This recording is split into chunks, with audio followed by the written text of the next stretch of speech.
Hi, I'm Miss G, and welcome to middle school. In this week's episode, we are going to cover how to use your student planner. The school year always begins with students receiving a school planner from their homeroom teacher.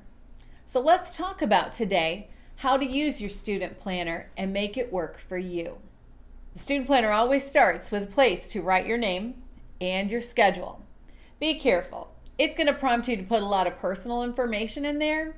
That's not really necessary, but you should write your name in multiple places, not just on this page, but in the back, in the middle, in other places, just in case it gets lost and it can find its way back to you. At the beginning of the year, it might be a great place to write down a copy of your schedule. I would definitely do that. I ask my students to do that. In a week, you won't need it, but for the first few days, it's going to be very helpful. So let's dive into actually using the planner and using it effectively. A typical planning page is a 2-page spread for the entire week. This particular one, yours might be different, has the days of the week across the top, which means each column in the booklet is a day of the week. On the side, and you can see here I've written them a little bigger, are each of the subjects. So each of these rows across represents one of the basic subjects that you take. In middle school, most students have history or social studies, math, science, language, arts, or reading class. You might have it separate. That's why a planner typically separates it. Plus, you'll have at least one, if not two, explore classes. One of them is usually PE, and that doesn't usually require homework, but they do have a space for it, and you might need it, as I've shown today. What I've done is shown you how a typical day might look. I pretended to be a student, and I wrote down typical basic homework that you might get in middle school. You can see I've clipped the page open to the week and the day that I'm working on. Getting one of these binder clips, a paper clip, or if nothing else, using a post-it note to mark the page in your planner might also be helpful. So let's talk about going through your day and actually using your planner. Some teachers are going to actually prompt you to take out your planner and write down your homework. It's a routine in my classroom, but other teachers won't. Even if you're not prompted, make taking out your planner either at the beginning of the class or the end of the class and writing down what you did that day and what you have to do that night for homework or over the next several nights for homework. Let's start with a typical class. For example, history class. Let's say my day starts with history. At the end of the class period or the beginning of the class period, depends on the teacher, I wrote down the homework. It says, read section 1, do pages 1 to 15, define the vocab. Notice I abbreviated. You can abbreviate in your planner as long as you know what you are talking about. If you're going to be confused, write out the whole word. If you have a system for yourself and regular abbreviations you use them. And I put vocab in NB. NB for me is going to mean notebook. If you know what it means, use it. If you don't, write out the whole word. This is an example of one perhaps that the teacher gave the assignment at the beginning of the class, and I wrote due with an arrow going to the next day, meaning it's due tomorrow. You might even want to write due tomorrow. Notice I use the arrow as an abbreviation. These are your notes. You can do that. Now, today in class, I got that work done. So I wrote a little note to myself, done in class, just so I know that was the work assigned and I finished it, so I can relax. The next class I had was math class. I wrote down that I have to do section 1-12, 1 through 20, evens, and that it's again due tomorrow.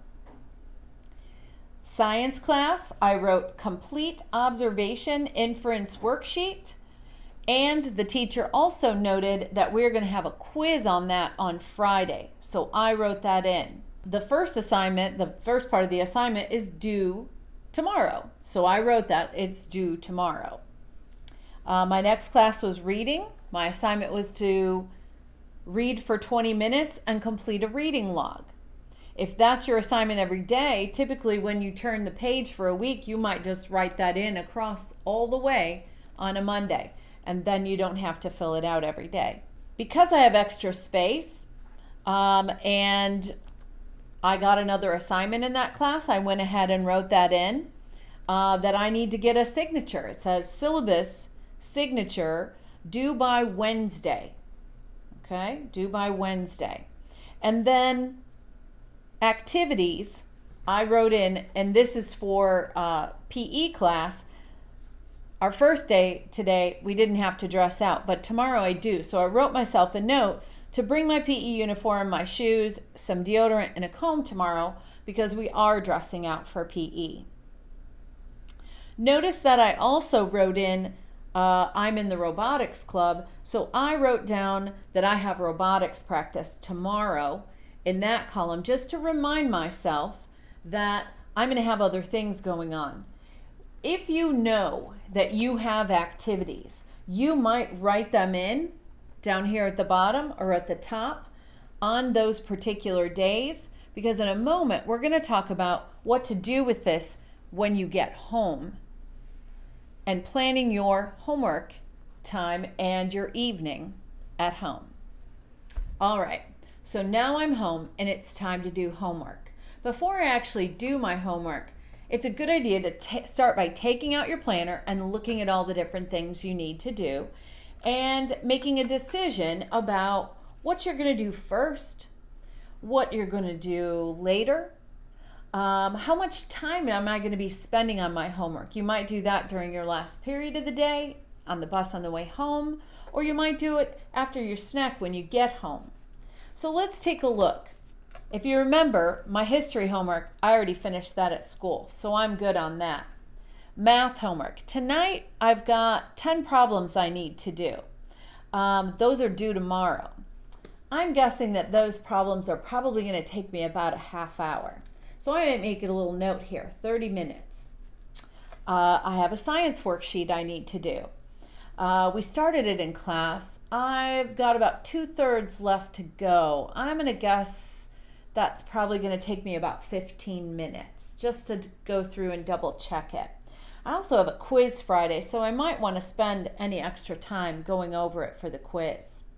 The other thing I can do, and you can see I've already started it here, is a reminder on the following days leading up to Friday, a reminder to myself that I need to study for that quiz. I need to read for 20 minutes. That's obviously going to take me 20 minutes. And I need to take about 5 to 10 minutes to take out my signature sheet, go find mom or dad, and have them sign it. I also need about 5 or 10 minutes to get all my PE things together and get those in my backpack. Right now I'm looking at about a little over an hour, hour and a half. So now it's time to plan out how I'm going to do that. For some students, it's a great idea to start your homework right away when you're fresh. Sometimes you're going to feel tired when you get home, but don't give yourself too much of a break, because I've noticed that the longer I wait, the less energy I have. So you might want to get started right away. It's often a good idea to do the toughest things first. For me, math is the toughest. So I might sit down and do that math first. Then I might give myself a few minutes to stand up and stretch or take a break and then come back to my other homework. I might get interrupted depending on dinner time.